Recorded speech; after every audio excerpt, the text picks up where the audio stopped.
There's this hidden system inside e-commerce that a lot of businesses just treat as an afterthought. But here's the thing. It can quietly make or break your entire operation. Yeah, I'm talking about returns. And this isn't some side topic. It hits your profit margins, your customers' trust, and even how you design your warehouse. Okay, so this really gets to the heart of it. A return is not just a parcel going backward. It is a reverse logistics system. If you just think of it as one box going the wrong way, you are missing the entire picture. In reality, it's a whole complex system running in reverse with its own set of rules, its own costs, and its own goals. So let's just dive in and tackle the biggest misconception head-on.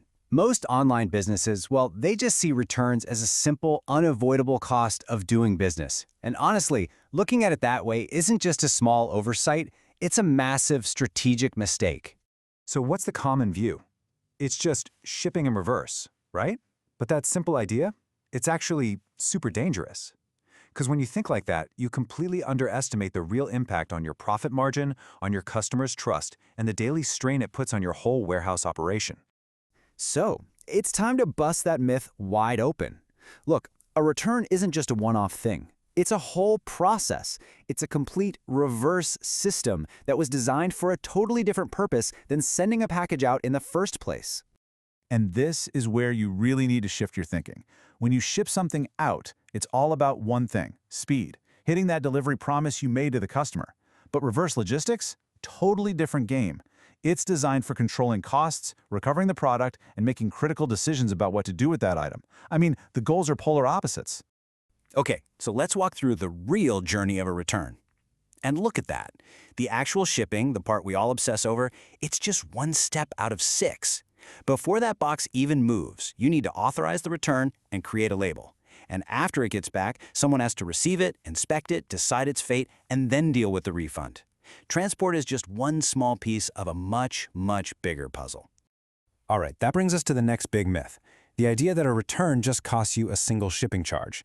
The true cost is way, way higher than that. This is the cost that everyone sees. It's the most obvious one, right?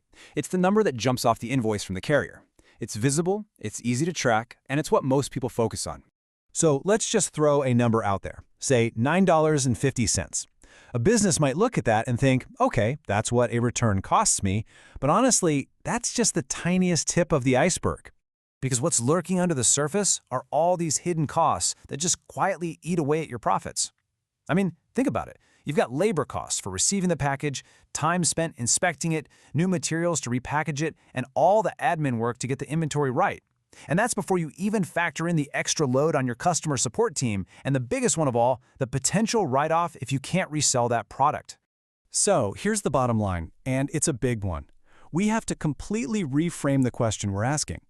It's not what is the postage cost, it's what is the total, all-in, reverse logistics cost for every single return. Now that's the number that really tells you about the health of your business. Okay, so the box has finally made its way back to the warehouse, but its journey is nowhere near over. In fact, this is where the real high-stakes decisions get made.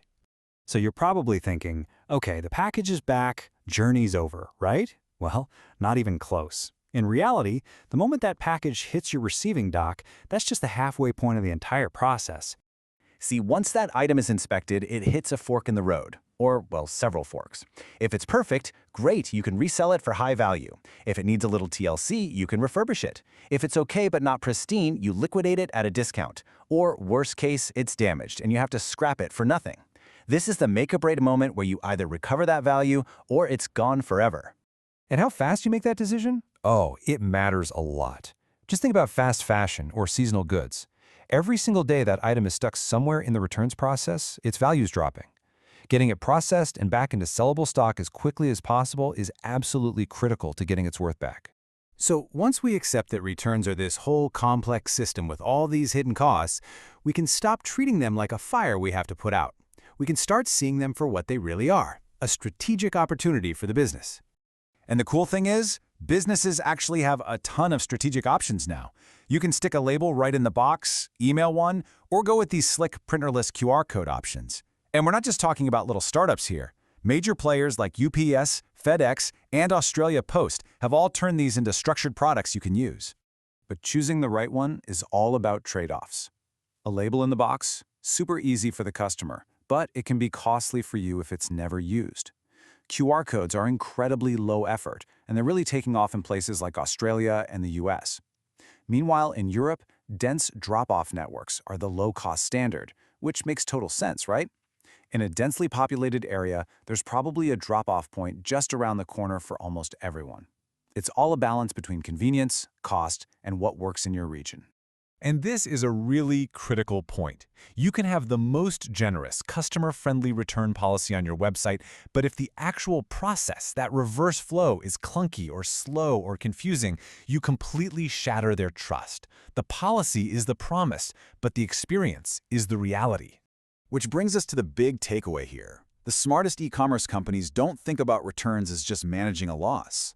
They see it as a core operational capability. It's not about damage control. It's about having a strategic system designed to recover as much value as possible from the product, from the customer relationship, and from the business itself. So the real question to ask yourself isn't just how do we handle returns? It's what value is our business actually built to recover?